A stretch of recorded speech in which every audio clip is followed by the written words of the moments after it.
Channel 5, Cleveland's 24-hour news source continues. This is Sports Sunday with your host, Bob Stevens.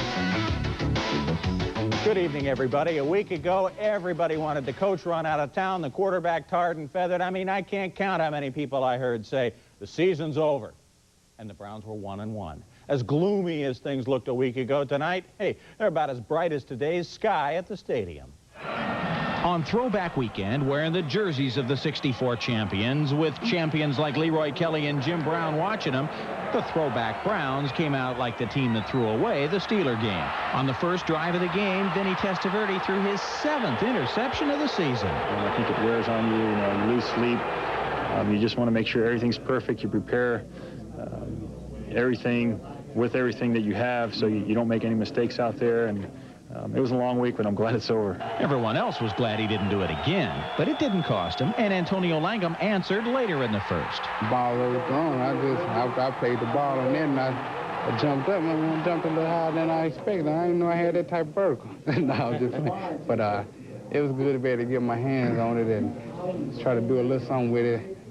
I don't know who tackled me from the backside. I believe I had got that block. I might have had a chance to get in there by the dog pound today. Langham's pick led to the only first half score, Matt Stover's 32-yard field goal. The rest of the half dominated by D.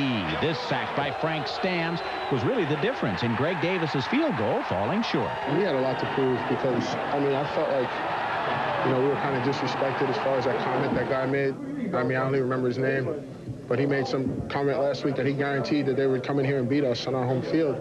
So I think that was a lot of motivation for a lot of guys. Those throwback jerseys in the first half, it kind of looked like it was an old-fashioned football game there at 3-0. And fortunately, we were able to make some big plays there in the second half and come out on top. Starting with the first drive of the third quarter, Browns had only scored 3 second-half points all year, but Vinny got an interference call, threw this ball to Derek Alexander to the 1, then bowled it in himself to make it 10-0. And after holding the Cardinals to a 3-and-out, Ernest Biner, and there's a throwback for you, touched the ball on 6 of the 9 plays, setting up Vinny T to Tommy V for the TD. Well, I think we definitely made big plays when they were there, and that's been the key, hooking up, finishing the plays, and that involves making the big play when you're given the opportunity to make it. Tommy Tupa then trundled in on the same 2-point play he'd run in Cincinnati. Boy, don't those guys watch any film? 18-0 Browns make it 25 when Michael Jackson's backup makes a thriller of a play.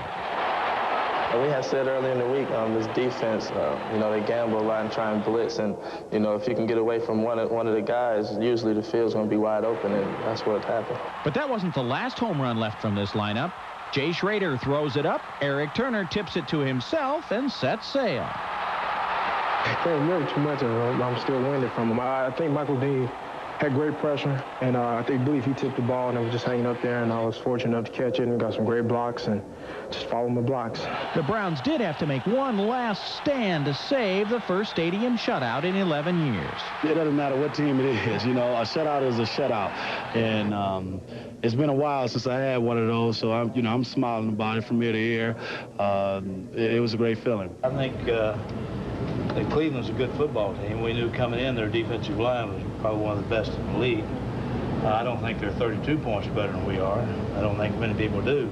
Oh, come on, buddy. Take your medicine, right, huh? The stats in the game pretty much even. Turnovers, though, a big difference. When the Browns get more turnovers than their opposition in the Belichick era, they are 16-4. If they're only the same or do worse, they are 6-25. Those are the numbers. All right, at halftime, Leroy Kelly finally got his Hall of Fame ring after waiting way too long. He was joined at midfield by some classic Browns backs. You got your Greg Pruitts, your Bo Scott, Marion Motley, Jim Brown. Oh, Kelly paid tribute to Brown for retiring early and to the Browns for just letting him play. The greatest thing for me was just having the opportunity to play with the Cleveland Browns, Because I came from a small college, and my chances of making a team was very slim, And it was just an honor for me to be able to make the team and go on to the heights that I did. Congratulations to Leroy. I've been kidding our guest Randy Baldwin tonight before he came on. You got to be the healthiest guy on the team tonight. Folks think that you only run back the kicks, and they're going to look at the box score tomorrow and say, well, gee, he didn't even play, but you did a whole lot more, even though you never did get to touch the ball today. Nice day, wasn't it? It really was. We had an opportunity to go out and do the things that we wanted to do, is execute and kind of get on top of our game and keep them pinned back. So everything worked out well. Yeah, let me show. 578-1000, by the way, the number if you want to join us. Let's show a play, because he does play. I mean, he plays on the kickoff team on the other side, too, and they were busy today, especially in that fourth quarter. You got to pick out the little bitty numbers, don't you, and then go down and chase them. Very, very much so. Yeah, the little numbers on the fronts of the Arizona jerseys. Look at that now. He's got to find a number to go hit. Were they tougher to pick up today on the fronts of those jerseys? Well, I think it's after our scouting report, we went out and I knew the bigger guys in the back were coming to me, so that made it a whole lot easier for me to figure that out. But as far as the number-wise, it was kind of difficult. Got a whole bunch of phone calls here to take. I want to ask the one question I want to ask of any kick returner. I've never asked this before. How long do you have when you catch a kickoff before you got to commit, before you got to say, well, it's this way, no matter which way, you know, have you got three? You really don't. You really don't have any time? You really don't. It's basically catching pitches, as I say on the offensive end. It's just catch and run. So only thing you have to worry about, really don't, is trust your guys up front. If you don't trust them, so basically you have that time to sit back and think, though. So have you made the call in your head to yourself before you even catch the ball? I'm going to take this one left, right, up the middle, or do you at least take a flash and then say, okay, it's that way? It's from preparation during the week, and you know, according to depending on the defense, kickoff team, the way they're playing, and which we feel what return would be best for us, that's what we would do. So as far as that concerned, I would start out that way. If I seen any openings or whatever, I take those, but most of the time we stay with the return. All right, a lot of folks to talk to. I want to know like how the rotation goes every week, running back, and I want to know why you're not like getting more time. How does the rotation?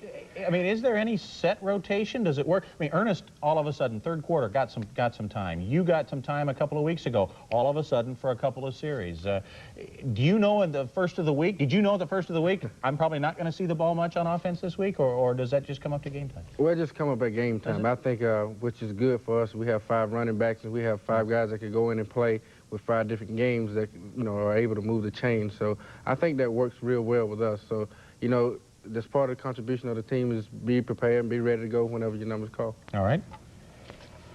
Hi, Randy. I was wondering if you thought Bill Belichick was any different of a coach this year than he was last year. I was just wondering your opinion on that. Thank you very much. Good question. Because you've been up and down. You've had your ups and downs with this guy. Is he any different this year than he was? No, he's no different. Like I say, he wanted to build a team on with new character, new people, new players, or whatever the situation is, and I think everything's working out real well. You got to realize he had a lot of pressure on him also. So it's part of, accepting and doing, and that's what he did. He accepted things he wanted to accept and do what he had to do. And like I say, things are going to turn around and working real well.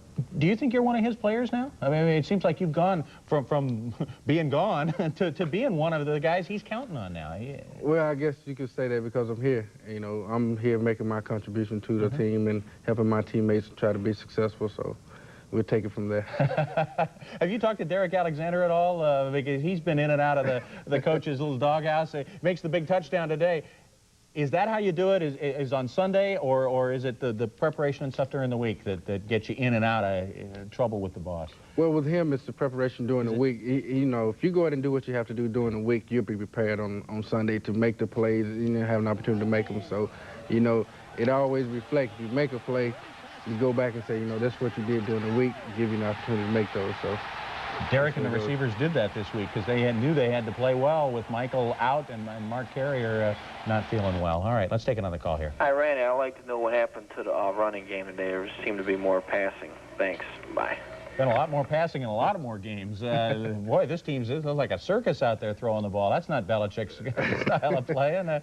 Well, I think everybody's really keen on our running game because, like I said, when we get an opportunity to put Eric in the game, we try to use him different ways. And once you key on certain things, you get the defense keyed up and feel like they're stopping their run, it's kind of hard to get it going. So that's why we not forced, but we're able to pass a little bit more, which we're being successful. Yeah, today for sure. All right, let's show you how the rest of the division was playing today. We begin our tour around the division with a trip to Pittsburgh. This is something you're going to see a lot in the film room, because it's Indianapolis next. Ronald Humphrey taking the opening kickoff, 95 yards. That Steelers special teams, they're still struggling a little bit. those uniforms, I think, hurt him. Maybe that was it, huh? Colt defense gets a touchdown, too. Quentin Coriat picks up the fumble, goes back the other way. Now, the Colts have got them down 14-0 here, and they got everybody in Cleveland rooting for them for a change. And they let it get away. Steelers rally from 14 down to win by 10. Neil O'Donnell, the touchdown to the back of the end zone to Eric Green, and then watch Big Barry Foster. Foster learned a lot of his running moves from Randy Baldwin. Watching him on TV in the Southeastern Conference, when Foster gets the touchdown there, Steelers go on and win the game. They are now 2-1. Let's go to Houston, where the Oilers wore the old blue helmets. Kind of a Carolina blue. They call it Columbia blue, but what the heck? They played blue is what they played like. Tell you what, big sack by Bruce Smith there. 5 times Bucky Richardson went down. He also threw a couple of interceptions. Steve Christie kicked 5 field goals. And the Oilers are now 0 for the season, 0 for 3 this year. They're even still, though, with the Bengals. Cincinnati today, 26-year-old team, played like the expansion team that they honored today. They did make a couple of big plays. They read the Patriot blitz there. Steve Broussard goes for the long touchdown to give them a 7-0 lead, but David Klingler had to feel like Virgil Carter, I guess, back in the old 60s team. Sacked 7 times, fumbled twice. Drew Bledsoe throws for 350 yards, and this touchdown, the Patriots finally score a bundle of points and win a game. So here's how the division lines up. Next week, Steelers at Seattle, Browns at Indianapolis, Oilers and the Bengals will be rumbling in Houston. Somebody's got to win that game. You feel how much better do you guys feel than you felt a week ago about the season and about how things are going? We feel great about it. You know, we sat down and, you know, looked at the game last week, and even though we did turn the ball over, we had an opportunity to win. So you say, the way we looked at it is, hey, we played bad. We had an opportunity to win, so let's execute and all be on the same page, and things will be real well then. And now you get a couple of days off. Tomorrow and Tuesday, you guys got to be looking forward to that. Thanks, Randy, for joining us. Good luck to you guys. And now all of a sudden the steamroller is rolling the other way, and hope you keep it going in Indianapolis next week. Thanks a lot. Take care. Thanks.